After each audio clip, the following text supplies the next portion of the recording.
all of our speakers mentioned the fact that we've denigrated many pathways in America. These speakers are going to demonstrate the reality that these multiple pathways actually work. They all have a great story to tell, and we're going to be hearing about it. Let me just tell you briefly about who they are. We're going to be hearing from Jennifer Lee. Jennifer is a student who got involved in one of Arizona's JTEDs, where she earned her CNA.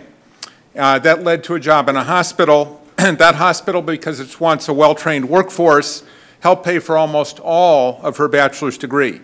Think about that. At a time when American students, our graduates, have $1.2 trillion in debt, more than the debt of all credit cards, that hospital paid for almost her entire degree. What kind of a pathway is that? That's pretty incredible. Then we're going to hear from Trent Buckhanon. Trent grew up on the edge of poverty here in Mesa, single mother. When he was in middle school, he heard about the AVID program. He was reluctant to get involved, but somebody finally twisted his arm and he decided to go for it. That led not only to a high school degree, but to a scholarship to attend ASU. He's a first-generation college graduate, a proud graduate of ASU. He's now planning to continue his education into optometry. Again, without that program, it's hard to say where he would be today. We're going to hear from Wright. Grew up in probably even more difficult circumstances. He was homeless for a while. He got into Metro Tech. That's another program here in Phoenix, offers CTE education. Found out he had a real passion for working on cars. That led to going to UTI, which is headquartered here in Phoenix. He really flourished when he got in there, almost a perfect grade point average. He did so well, he was invited to join the Mercedes program, which is a direct pipeline to working for Mercedes.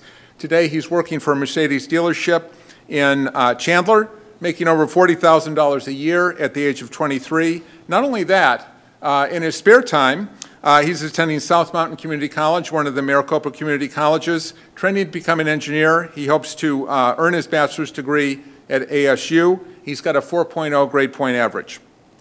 And we're going to hear from Veronica Sandoval. Yesterday we talked a lot about disconnected youth.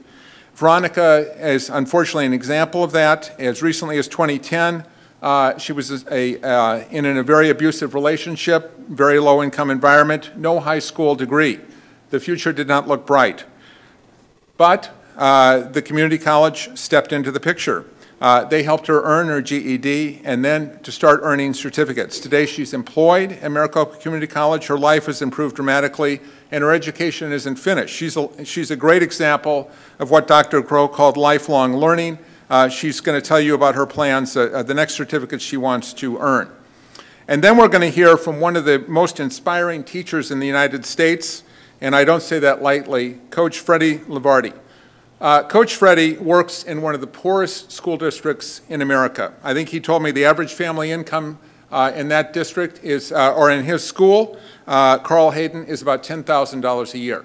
We're not talking about the cream of the crop at all, and yet he's been there for 26 years because he's so committed to help these kids find a pathway to success. He leads a robotics team that, believe it or not, formed from those kids. They didn't bring any ringers in from Scottsdale or Paradise Valley. Right from Carl Hayden, beat a team from MIT. And many of these kids have gone on to incredible success. He's going to tell us all about that. Now, moderating this panel is one of the most inspiring educators in Arizona, Maria Harper-Marinick. She's the Vice Chancellor of Maricopa Community College, working hand in glove with Chancellor Glasper. So take it away, Maria. Thank you, Bill. Good morning, everyone. So I was reflecting on my way out yesterday about our conversations and sessions on we have a problem, we have problems, we have issues, challenges, and we have problem with youth. But the reason why I left early yesterday was because my daughter was graduating from high school. So if I had any sense of despair and challenged ideas when I left, I think I went to bed with a sense of hope because I sat through that graduation. There were close to 300 students, which means that something is working sometimes, right? And then to prove that there's nothing wrong with the DNA of us Latinos, I will brag to say my daughter was ranked #1 in her graduating class.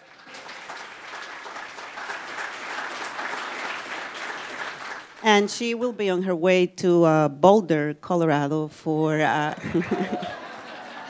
an engineering degree, but I reminded her to stay away from the pot. So, and someone says she can't avoid it, it's in the air. So we'll see what happens when I see her again at the end of the fall.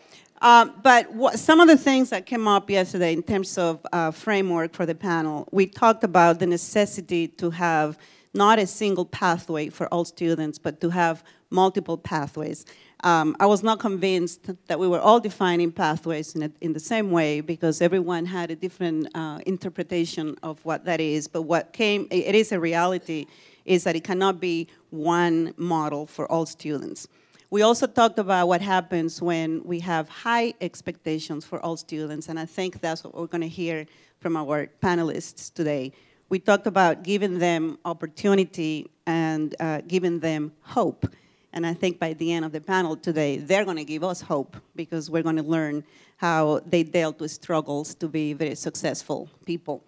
And I think I was reflecting on some of the things that Paul Luna said, that this is about people. This is not just about numbers, statistics, and the numbers on the charts that we all love to share. That this is about real people with real lives and real faces. So here is the face of the real people that we're talking about. The faces of diversity, the faces of success, and the faces of courage, because they're here to share their stories with you very openly.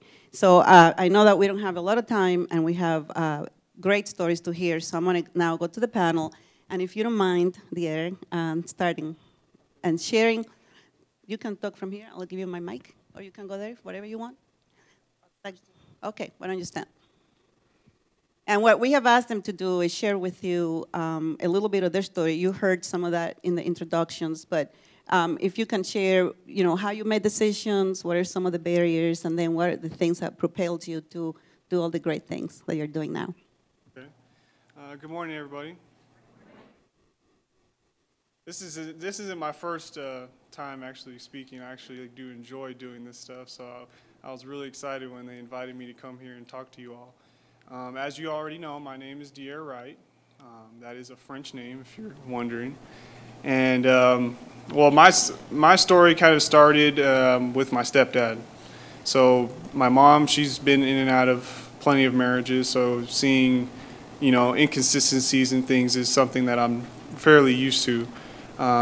But my stepdad, he actually used to had a dragster, and he used to work on cars, and it was something that I kind of built an interest on, and eventually that marriage didn't work out, but it didn't stop me from seeing something that I was passionate about and moving towards that. So in high school, I was going to Cesar Chavez, and they had a program for automotive, and I was like, oh yeah, if you're a dual enrollment student, I can go and learn about cars, do 2 classes at my old school, and then go over here and learn about cars all the rest of the day. So it was something that I definitely took a lot of regard on and jumped right on it. And we had a representative that would come down from UTI and speak with us and show us our options and everything, talk about UTI. And every time he would come to the campus, I'll be the first person out there to help him bring his bags in, and I was just like his little elf, just wanted to be by him all the time. And everything he taught us, or everything he told us, it was just I knew it was the school that I wanted to go to. But I was different. I was a different kind of a person. I was one of those people that actually had a passion about something, and I don't know, speaking in my own opinion, I don't know if that's something that we see a lot today.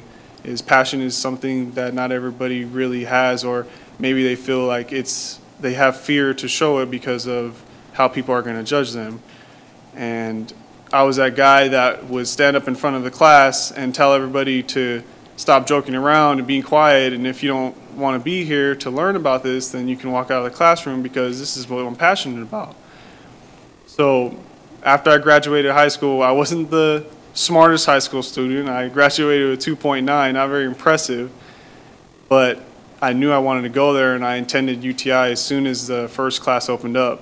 I graduated out of there with a 3.8 GPA, and I've lived in Arizona all my life, so the Mercedes program was in California. I didn't save up any money, which was definitely not the smartest thing to do, and I went down there.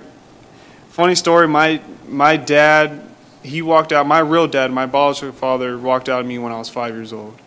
So I just pretty much grew up with my mom. And I got back in contact with him, and my mom, she was furious. She was so angry that I was talking to somebody that would walk out on us like that. And I was just like, well, he's my dad. You know, what can I do? I'd rather have a dad after him not being there majority of my life than not have one at all. So I let the situation go and just forgave him. And luckily, he let me stay in his house for, about a month until money ran out, because school was an hour away and I couldn't pay for gas anymore. I was selling my cars to, put some money in my pocket. Thankfully, UTI helped me and gave me a personal loan so I could, have some money to pay bills. But I also had another mouth to feed, which was my ex-girlfriend. And we ended up having to move to the school in the parking lot and live in our car for about 2 weeks. But it wasn't, that situation showed me more about myself than anything else that I ever could. And I still managed to finish with a 4.0 out of the Mercedes-Benz. And guys would ask me, they'd complain to me how difficult the program was. It's like, look, the situation that I'm going through right now, it always can be worse. Everything can always be worse. And I don't think people see things in a way of appreciation that, you might think it's hard now, but anything that's worth having, sometimes you're going to have to go through those hard steps to get there. And I learned that just by going through that. And that's kind of what pushed me to continue moving forward with my education. And I actually figured out, I was like, wow, if you work hard, you can actually get good grades, So, 4.0 in college, I'm in my first year, and now I'm going to be attending college full-time and work full-time, so I'm probably going to look like a zombie here in the next few months. But it's always hard work, and that's something that I relay to people when I go make my speeches at UTI. I tell any of the students that are there, whether they're younger than me or older than me, it's what you put into what you want is what you're going to get out. If you put in a little bit, you're only going to get out a little bit. If you put in a lot, you put your heart in, and you show passion, then it'll show itself to you on your success. That's what I figured out. Yeah, so if there was one thing,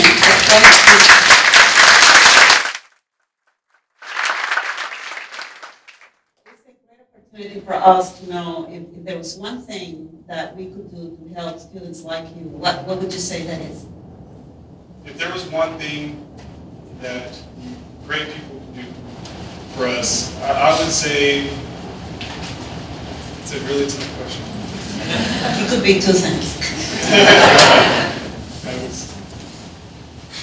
There's always going to be that person that you go to. Adam Moore was my person at UTI. And anytime I had a situation that I was going through, I always knew I could call him and he'd be there to tell me, everything's going to be all right. I'm here for you. I'll do what I can to help you. I think it's more of just the support than anything, because we can do everything imaginable. We could give students money to attend college and give them everything, but at the end of the day, it's not always about what we do. It's about how they take what you're giving them and what they do with it themselves. But the biggest thing for me was support, because that was what pushed me to continue to push forward. Because like I said, my mom, she hasn't had the best of things, so I work hard so that I can take care of my mom. Like right now, what I do now is she just got out of divorce and bankruptcy, so she's not on the best of ships right now, but I stuck behind and rode that ship with her so that way she can go live by herself. But because of what I've done with myself and people that supported me, now I can support the people that have done it for me. So. Great, thank you. And support doesn't cost any money, right? Exactly. Thank you. And Stephanie, it's not Jennifer Lee, Stephanie will speak next. So I started in my senior year of high school. I was in the JTED program for nursing assistant. Through the program, at the end of the program was a internship that put me into the hospital as a patient care tech. After the program, I graduated from the program and from the internship. The hospital was on a hiring freeze, but a couple months later, I was looking for a job because going to college was really expensive. So I was looking for a job, and I got the call from the hospital for an interview as a position. Because of JTED and the internship, I walked in for an interview, and it was really just, hi, we remember you, and we have a position for you. So for me, that was the pipeline to getting into my career. The hospital I work at now has tuition reimbursement, which helped me, and they really worked really well with my schedule. So I was able to finish my bachelor's program and graduate on time without having a lot of loans, and being able to work a full-time schedule, more than minimum wage, and so now I have a bachelor's, and I'm working in the same place that I was before as a tech. The day before I started as a nurse, I was working as a tech. So the role position, I just kept advancing. I think that's one of the best things that JTED could have done for me, was to get me into the career field that I wanted to and introduce me to the people that got me to where I am today. I grew up in first generation. My parents are from Vietnam. So going to a traditional university was kind of their expectation for me, but I didn't think that I could do it. It wasn't my, I guess I didn't really like the idea of going to a four-year college. It didn't work well with me because I wanted to work in a field and get experience as well as going through school. And going to university, I didn't have that option because of the rigorous schedule, and I couldn't work full-time. So I tried the university route, but it didn't work out for me. I think it was really important being here yesterday, hearing that there are more pathways. And I wish that I knew that going in. It's just great to see that because of JTED, it opened up more doors, and I saw other pathways. I was able to do my prerequisite and save a lot of money in community college, and then transfer to get my bachelor's, and all in the same time. So it's just the different pathways are really important. Well, can you be a little bit more specific about how the JTEDs helped you or provided the right information that helped you make the decisions? They had counselors at JTED, so they would sit down with you periodically and ask you, what do you want, where do you want to go?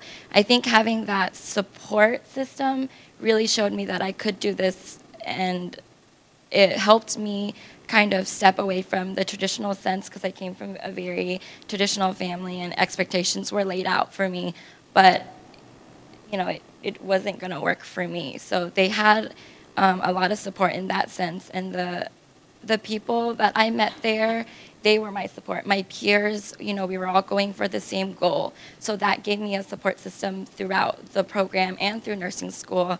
I graduated with a few other students of JTED in nursing too. So for us to go through all that together, I think that really taught me more as a person too.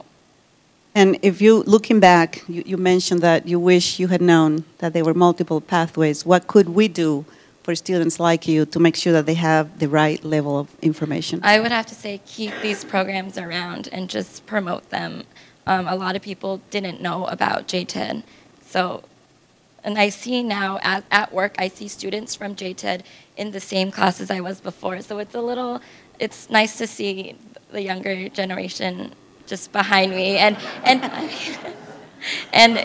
sometimes it's nice to come back and tell them, I was wearing that same, it was a really ugly color scrub that they made us wear to stand out. But I feel like it's a battle wound that we all, so it's really nice to go through that and see that it's continuing. Thank you so much, Stephanie. Trent.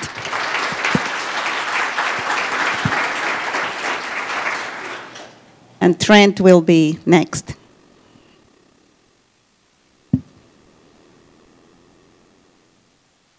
Decided to stand up, had a lot of excitement in my chest that I needed to get out. So First of all, I'd like to say I'm very thankful to be here at the Pathways event to speak with you a little bit about my journey that I've taken with AVID and how it's helped me become a successful individual like I am today.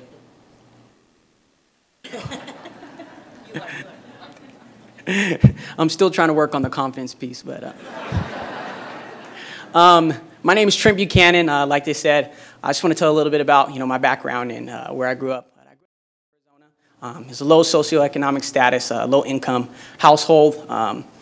The environment that I grew up in, there was not a lot of good. I mean, there was certain outlets like Boys and Girls Club, the YMCA, Young Men's Christian Association. There's a lot of different things to do, recreational wise. If you did not have the opportunity or the funds to be in those programs, which my mother had a very difficult time with providing as a single parent, you weren't able to really take advantage of some of those different outlets.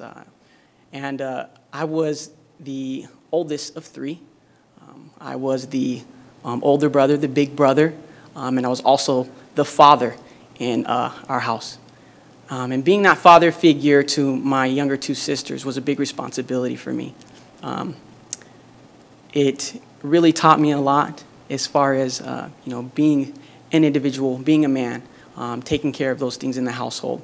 But it also kind of tore down on my childhood a little bit. At home, I was the adult, and at school, I was the class clown.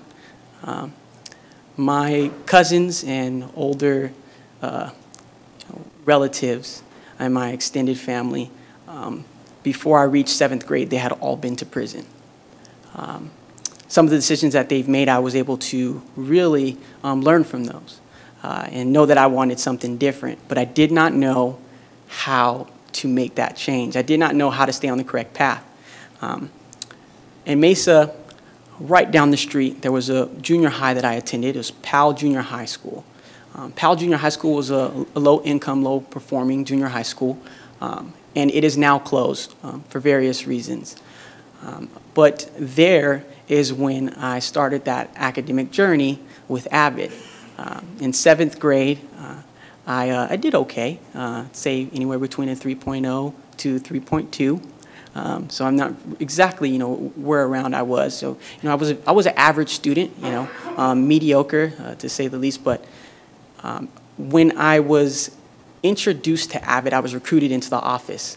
And usually when you get called up to the office, there's not a lot of good that comes from that. So I was very nervous. So speaking with the counselors, they had told me about the AVID program, the Advancement via Individual Determination program, and that the program would prepare me for college, giving me the tools and resources that I need to come up with the pathway and to stick with the pathway, helping me with persistence and helping me become a successful individual, especially with my academics.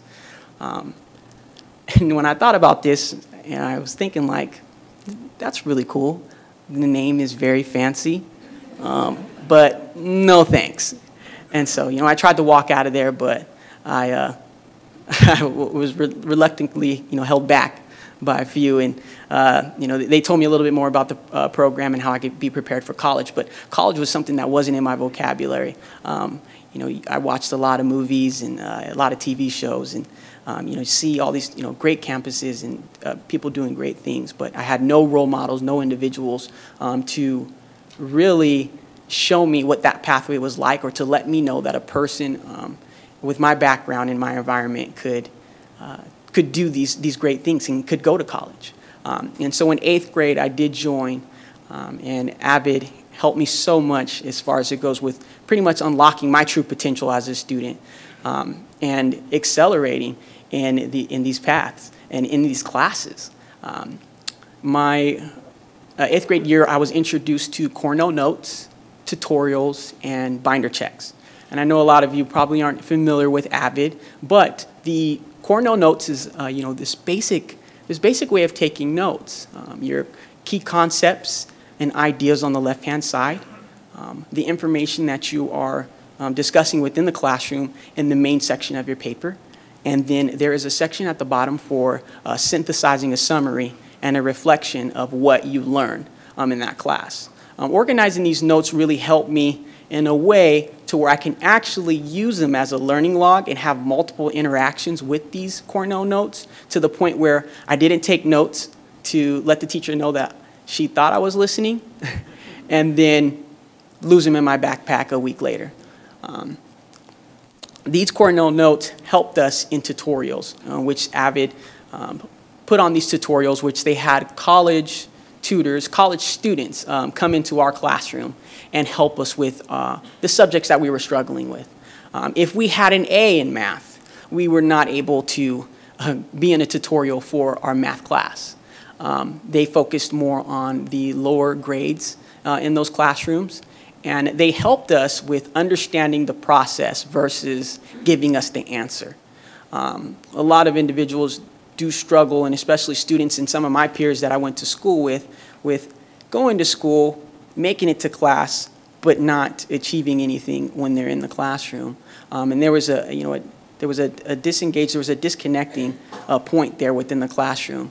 And AVID helped me get that connection back and make those points and really have an understanding of what I was there for. So those tutorials were really helpful with that. And then we also did binder checks. Binder checks was pretty much a weekly organizational skill that we had to continue to prepare ourselves for. And my AVID teacher from 7th to 9th grade is actually in the room. Her name is Valerie Angus.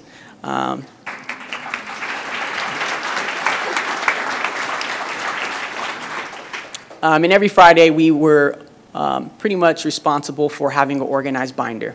The organized binder was pretty much a divider within the 2 to 3 inch binder, and each section of the class you had to have your Cornell notes, you had to have your pencil pouch with your 2 pencils, 2 pens, highlighters. You were equipped with everything. So but we were pretty much required to meet this binder, and that pretty much prepared me and helped me through my first 8th grade year with understanding, okay, how to be a student and how to use these resources to be successful. That year alone, in my 8th grade year, I received my first Academic Achievement Award for a 4.0 GPA all-year student at Powell Junior High. And so I knew that it was working, but it was very difficult. And so I do want to apologize to the CEO and Vice President of AVID for making multiple attempts to lower the retention of AVID because I tried to quit at least 6 times a week. But Valerie, which is kind of weird, I like to call her Mrs. Angus, but she gets mad at me. Valerie really pushed me. AVID focuses on a collaboration with the teachers within the school. If I was slacking off in science, I got a call from my science teacher home, and she also called Valerie. And so that was the last period of school. So when I would go to AVID, she would pull me into her office. There was an office within the classroom, and we'd meet, and she'd ask me what's going on, and she would set me straight. But it was more of the family that AVID helped me out as far as it goes. I mean, a lot of individuals were saying that people did not give up on them, and it was the perseverance that they instilled in them and the firmness of purpose, through education. And I think AVID did that for me. Now, going to high school, I attended Westwood High School, which is another local Mesa school district, high school, low-income high school yet at that again. And I did achieve well there in high school. And through the AVID program, the high school level, we focused more on preparedness and readiness for college. And with the AVID program, it really helped me as far as letting me know that I actually had the opportunity and resources to go to college. And it was something that was becoming more of a reality, and letting me know that I had a purpose for what I was doing and the grades that I was working hard at. But I was still working full-time and while I was going to school and in high school, so it was very difficult to focus. But AVID did help me with the tutorials and being sure that I was able to understand some of the things that we were learning in the classroom, to the point where if I was to go home and I'd ask my mom, and she says, "I'm sorry, baby, that's too high of learning for me. I didn't make it that far." And so AVID really helped me out as far as that goes. And so we focused on writing resumes, personal statements. We applied for scholarships, and we were required to apply for multiple universities. They also had financial aid representatives coming from various institutions like Northern Arizona University, University of Arizona, and Arizona State University, of course, go figure with Arizona. And they came in and they really helped us as far as that goes. And with graduating in my senior year, I was able to get multiple scholarships. And because President Crow was speaking here today, I want to let him know that I got his ASU Maroon Scholarship. And so I'm so grateful for that. And I also received the Desert Club Scholarship Reward at Phoenix Memorial, Ronald McDonald as well, totaling about $13,000 in scholarships. And that was something that kind of opened my eyes, just saying like, okay, this is something I can do. And I also applied and was accepted to U of A, NAU, and ASU as well. I did make the decision to go to Arizona State University, and I was not sure exactly, the pathway I was looking to take because one of the majors that I was looking for had been removed. And so I was exploratory health and life sciences for a while, and I ended up in a degree for sociology with a minor in family human development. There was adjustment that I did make, in college, and I did struggle with continuing to support myself, and also struggling with the fact that I thought that I had made it. Being a first-generation college student in my family, everyone in my family thought I was Bill Gates or someone. And I was cut a check, after paying for my tuition of $6,000.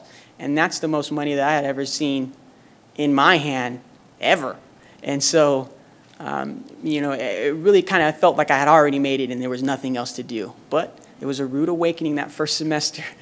And so my grades were not good at all. I went from a 2.0 GPA my first semester, and then really kind of revisiting with a lot of the different resources that AVID had taught me to look for and to seek for and to instill myself within, to finishing out at ASU in my last semester with a 4.0 GPA and making the dean's list at ASU. And so I'm so grateful for that opportunity, and it really gave me the skills that I needed to become an actual asset to a company. And so I'm working for the University of Phoenix right now as an enrollment representative and speaking with individuals who lack those resources and suffer from cumulative disadvantage in those resources to help them with their education. And I am aspiring to become an optometrist. And so this fall I will be attending school full-time with Mesa Community College to take care of a couple of prerequisites, and I do plan on applying for Midwestern University for that pathway. But thank you for letting me speak with you guys.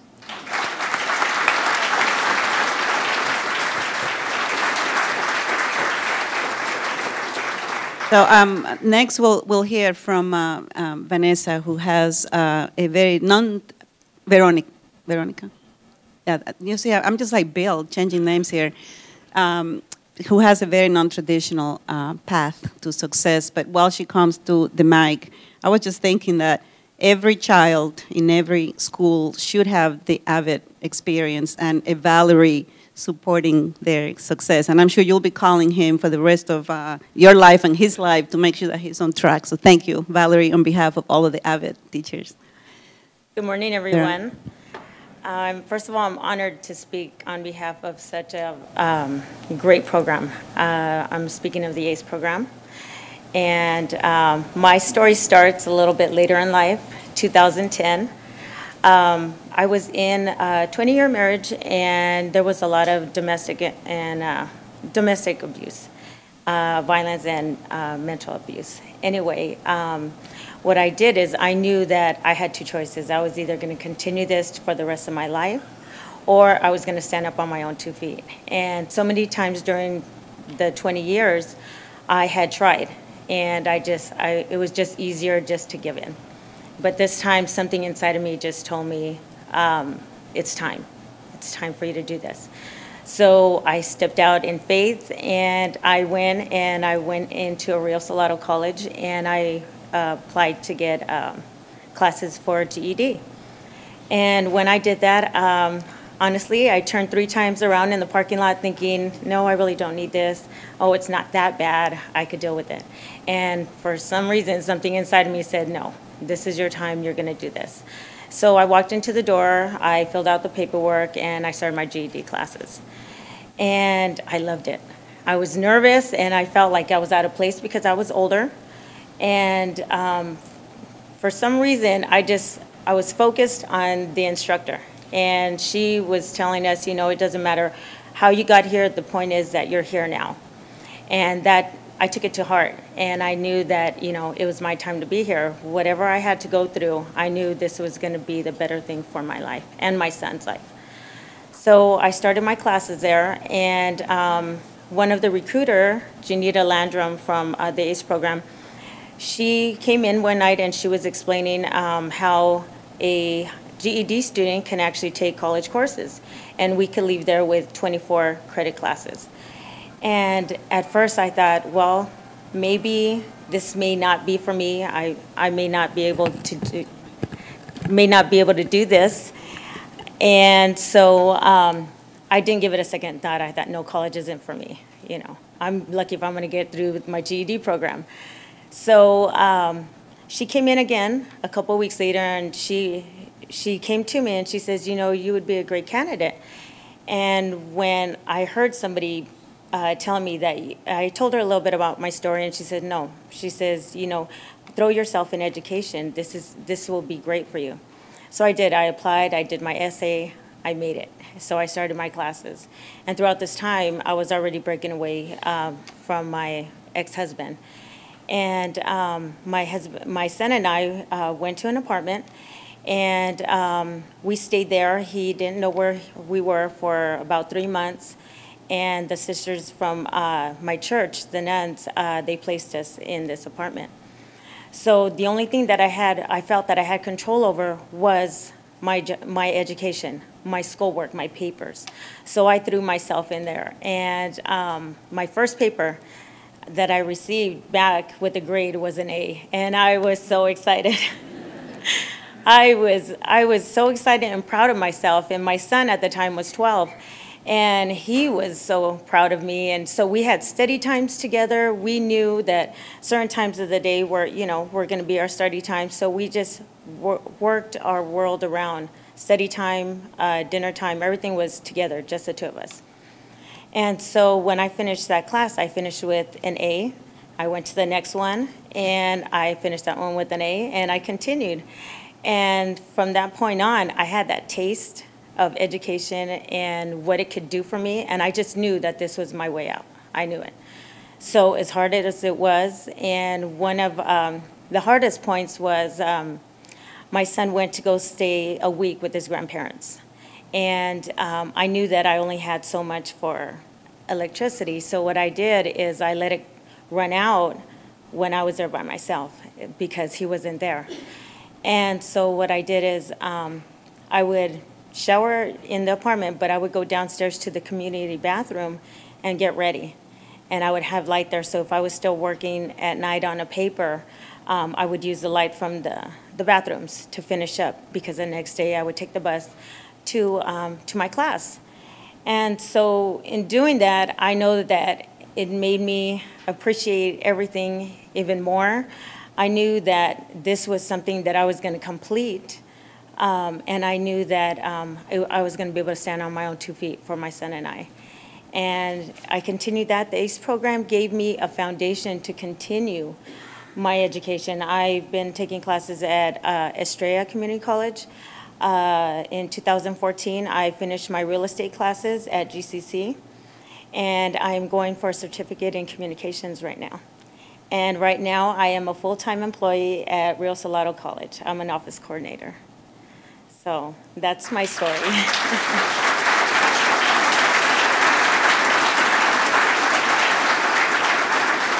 Thank you, Veronica, for sharing your story. So 2 questions. One is, what's next for you? And now I'm curious about what your son is doing. What's next for me? I'm going to get my degree. I'm going for my certificate. I will have that in May 2016. But the sky's the limit. Anything is possible, and I realized that. And in one of the basic classes in my ACE program, the CPD class, it showed you're either a creator or a victim. And for many years, I didn't realize that I was a victim. But from that point on, of feeling that hole inside of me, that self-esteem, I know I'm a creator now. And who knows what's next for me. I'm just so excited that I know that this isn't the end of my story. And my son. My son is, now he's entering his senior year at St. Mary's High School. He's gotten scholarships. He's very bright, and I'm so proud of him. So we're both doing very well. Thank you.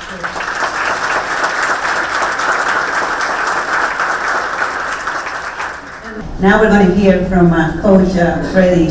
I called him a legend earlier, and he said, that sounds like I'm dead. So, I want to call you the living legend. And I think many of us are familiar with a lot of the work that you have done. But it's always very inspiring, especially your humility and your commitment to working with students. So why don't you let us know about your work?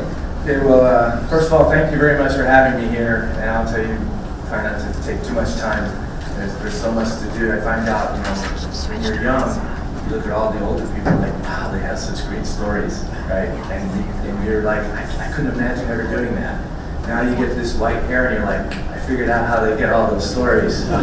So my parents immigrated from Tehran, Iran, and so I was born in Tehran, Iran. I was a year old. I came to the United States, and then when I became 18, I became naturalized right here in Arizona. I attended Phoenix Union High School District. I'm a product of the Phoenix Union High School District, and I teach in the Phoenix Union High School District.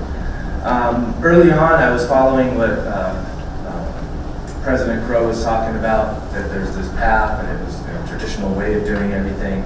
And I think that was probably, looking back now, that was probably the last days of how that model would work. Because from the time that I went to Arizona State and got my education and then entered the workforce, it didn't help that I was put in a situation where things would be magnified. And what I mean is, you're put in the Title I school, 98% of the population is Hispanic. That same 98% qualifies for federally assisted lunch programs. Many of the parents didn't graduate beyond 3rd or 4th grade. The kids, even to this day, when they are graduating, are telling me that they are the first one in their family to ever get graduated from high school. And so that's a totally different world from where I came from. I'm more like the Vietnamese model, where you're going to college. It's not a question of if you're going to college, it's which college are you going to. So that's the background I came from. So to be thrown into that situation where nobody understood what college was, I was totally baffled as a teacher. And watching how the school system was incapable of properly addressing the situation, I started trying to come up with ways, because, and I got this from a partner of mine just from a presentation yesterday, so it's great to be stealing from people. One of them is, you're a professional, so you have this contract, and you have to do everything that it says in the contract. You take your attendance, you teach whatever you're supposed to teach, the standards to whatever the CRT is, the test at the end of the year. And of course now that test at the end of the year is grown into 13 or 14 days of testing with standardized testing, which is a whole other subject that I can totally talk about for 6 days. So, I went from that situation thinking, okay, after all this, the kids weren't, they weren't motivated to go to school. There was no inspiration, no motivation. What could I do to show them that the world out there is a magnificent, fantastic, gigantic place? For them, their world was a 4-mile radius around the school. That was it. I was coaching cross country. If I took the kids over to Scottsdale, they thought we were on another planet. It was a totally different world to them. A lot of times they said, well, we don't belong here. I said, no. See, it's a matter of attitude. If you act like you belong here, then people will think you belong here. If you act like you don't belong here, then people will wonder, why are you here? And so it took a while for me to figure out that there was this lack of self-confidence to the point where it was being projected by society. You know, you're Hispanic, you can't produce, you're not going to go to college, you can't do these things. It didn't help that their parents didn't go to college, because they probably had that same mentality. It was the working class ethic coming, you know, from them and being given to their kids, that they didn't think that college wasn't even an option. So I decided that what I would have to do is try to have fun with the kids after school, but do it in a way where they would see the value of the science, the technology, the engineering, the mathematics, and how those tools can totally change their life. Because I saw the value, myself and other people that I knew, friends that I knew that were going on and doing great things in engineering and other things. So I decided that, you know, I gotta have fun with these kids and then kind of trick them into thinking, you know, they can go to college. So once they have fun with the technology and you show them how powerful it can be, and then they want to do more. They say, well, you know, in order to do that, you need to take the physics class, the class that they were trying to figure out how to not take. And then they would say, well, you know, I need this math too. And I said, yeah, but look what you can do with this math. You guys were upset that, you know, our robot couldn't push that other robot. And you were asking me, you know, the million-dollar question is, how do we get our robot to be better than theirs? I said, well, that's, you know, coefficient of friction. They have better coefficient of friction. They're able to not slip as much on the carpet that they're pushing on. And they say, well, how do you do that? And I say, see, that's why you need physics. That's why you need the mathematics. And then when you do that, just imagine the robot you could build. So those are the kind of things that we would do, is we created incident.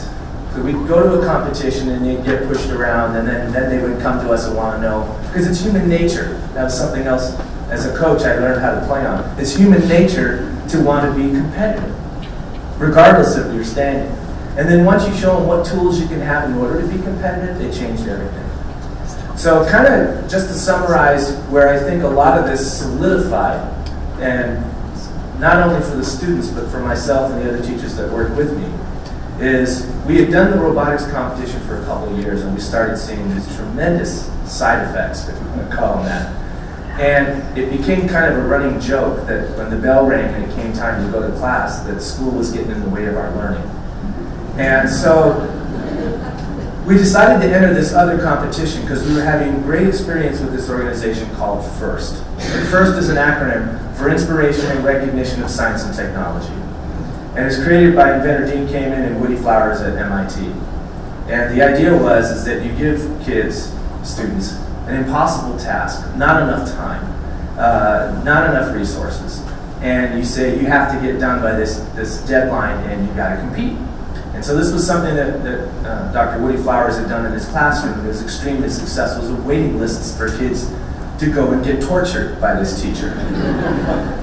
So Dean Kamen saw, this 20 years ago at this time, that the country is starting to suffer a lot of the things that you guys have been told, I'm sure, yesterday and today, that we're having this problem of not having this workforce, and that we're at risk of losing the standard of living that we're used to, because these skills are going to be given to people outside the United States, or we're going to be bringing them in here, one of the two. So the idea was to create a competition venue modeled after the sports system, because if you look at one of the most successful things in the United States, it's been our sports model.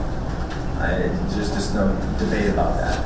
So he created this robotics competition based on a sports model. And so we wanted to see if we took what we learned in this organization and tried it like in another situation, or the real world, if you want to call it that.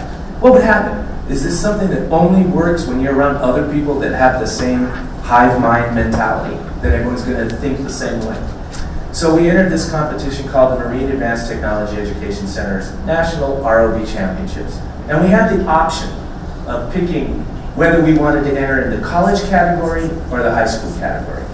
And so we thought about it for a minute and said, well, you know, the first year, we're not really trying to win. We just want to go see what the competition's like. But instead of just going as spectators, we wanted to go through all the motions so we can learn firsthand. And then we can interview the teams that, you know, were beating us. Think, how did you do this and how did you do that? Because we want to, you know, learn how to do this. We thought that would be a great learning experience. So then we thought a little more and thought, well, if we enter the university category, we're probably going to lose, because they're all university kids, have at least 4 more years education than we do.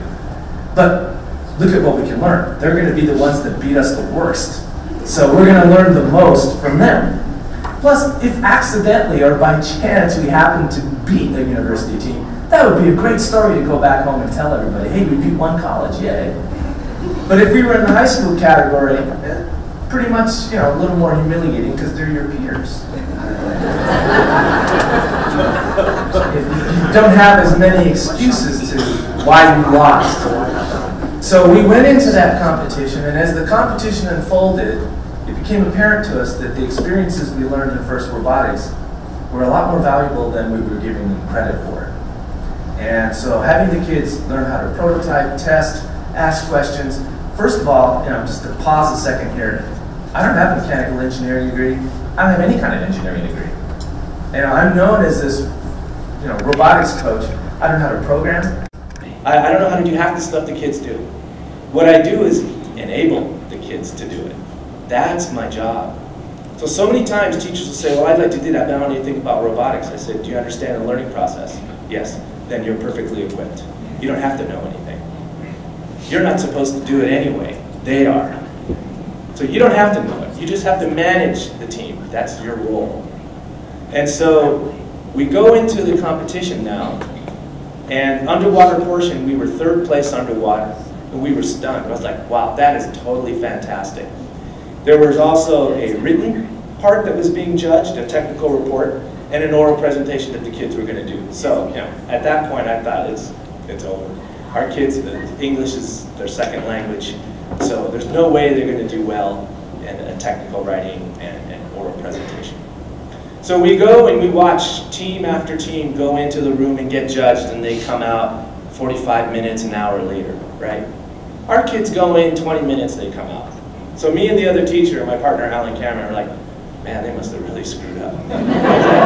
20 minutes, I mean, how did they, what did they, you know, just don't say anything, just be nice. You know? So, the kids come out, and they're so excited, like, wow, that was totally fantastic. There wasn't a question that they asked that we couldn't answer, and they were stunned that we knew the metric system. And so that's what we use in Mexico. I don't know why it's such a big deal here.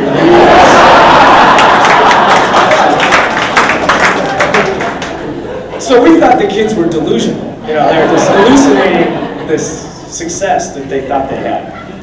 So we go to the awards banquet, and of course they announce, you know, this judge's special award.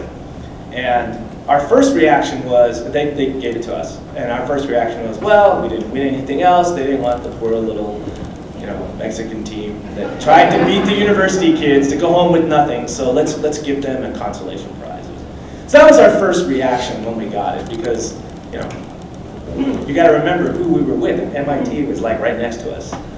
So it turned out later, we found out that that was probably, and we can't, you know, no one's ever verified this for a fact, but it was probably because we had a problem with our robot. We had a leak, and we had to come up with an innovative solution. There was no time to redesign the robot. It was an overnight problem. It was leaking during the practice, and we had to fix it before the competition the next morning.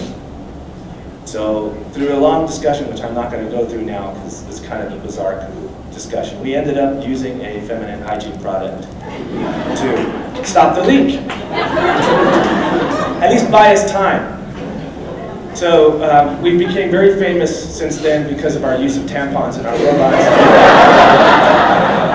It does solve the problem, and it does buy you time. So later we thought that the special award was for that. The next award we won was elegance of design, because our robot was so out of the box compared to everyone else's, because we didn't know how to build an underwater robot. So we were using common sense and logic, which turned out to be something I guess other teams didn't use. You know, they had different paradigms that they were saddled with, and since we didn't have those paradigms, it was very easy for us to come up with a more logical solution. So that was the other thing. Then we got the award that I thought, okay, somebody added the points wrong, and that was the technical writing. And I'm thinking, how could you outwrite MIT in a technical document? Someone added up the spreadsheet wrong or something. That's what I'm thinking in my head. And then they announced, you know, the overall winners. And so they announced 3rd place as Cape Fear Community College.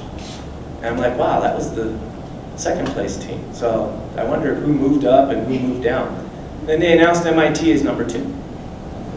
And I'm thinking, well, that's great, but again, who's first? And then a sickening thought started to come into my mind. You know, during the time when we were building the robot, sometimes as teachers you promise things because you want your kids to feel motivated. And for some reason, one of the kids was fixated on, you know, Hooters, the restaurant. And so he asked me, he goes, well, you know, he was pointing at the list on the wall, you know, and he was looking at all the colleges there, and we put it there just to help kind of get the kids' self-esteem up, and when other people would walk by, they'd say, wow, you guys are competing against all these colleges, that's great. So he pointed to the acronym, MIT, and said, what's MIT? And I said, well, that's MIT, that's one of the most advanced, you know, technical colleges in the United States, it's great. He goes, well, if we beat MIT, would you take me to Hooters? And so, you know, knowing the odds against that, I thought this is a safe bet. I'll say, sure, yeah, you beat MIT, you know, we'll take you to Hooters. It's no big deal. And so then right before they announced the overall winner, I thought, well, you know, maybe we were 4th or 5th, but what if we're 1st? So I reached over to Lorenzo and I said, you know, if what I think might happen, under no circumstances do you run around and start yelling Hooters. And he goes, why? I go, that wouldn't be professional. Don't do that. We'll talk about it later, but don't do that. So they announced the overall winner was Carl Hayden, and the place erupted. And it was very interesting what happened afterwards.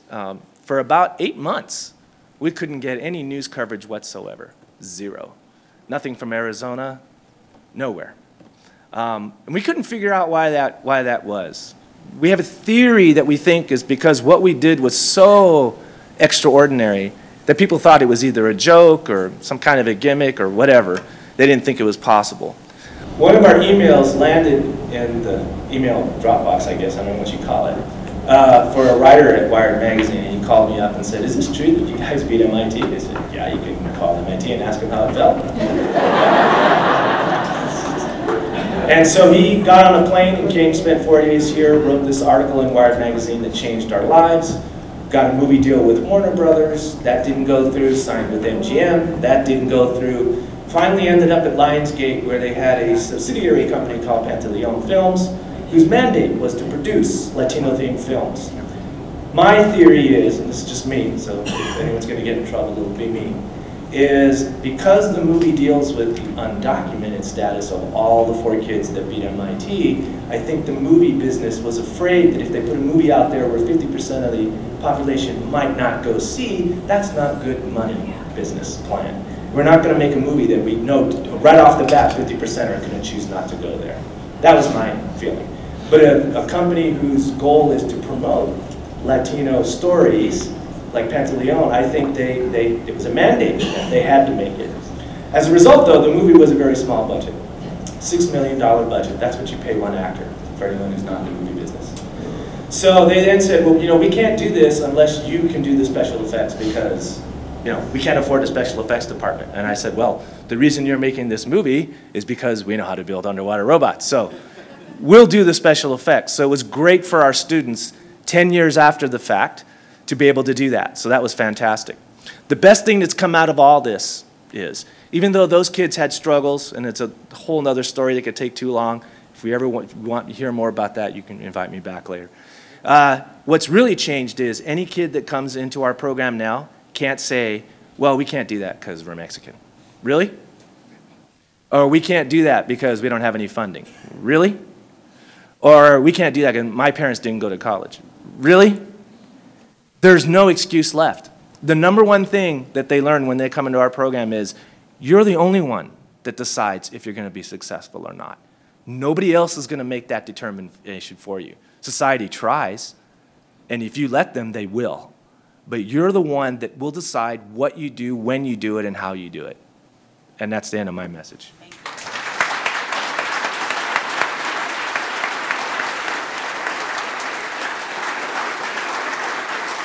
So not only that we need a Valerie in each classroom, each school, we also need a coach, Fredi, for believing in the students and making them believe in themselves, and for raising the bar for all students. And I hope they also know that, like me, being ESL doesn't mean that we're dumb.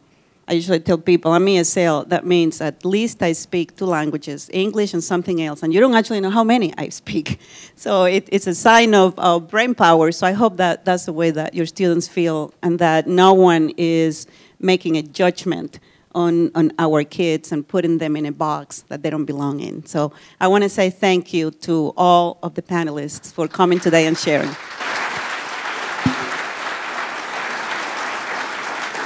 Okay, I'd like to ask for a standing ovation for these students.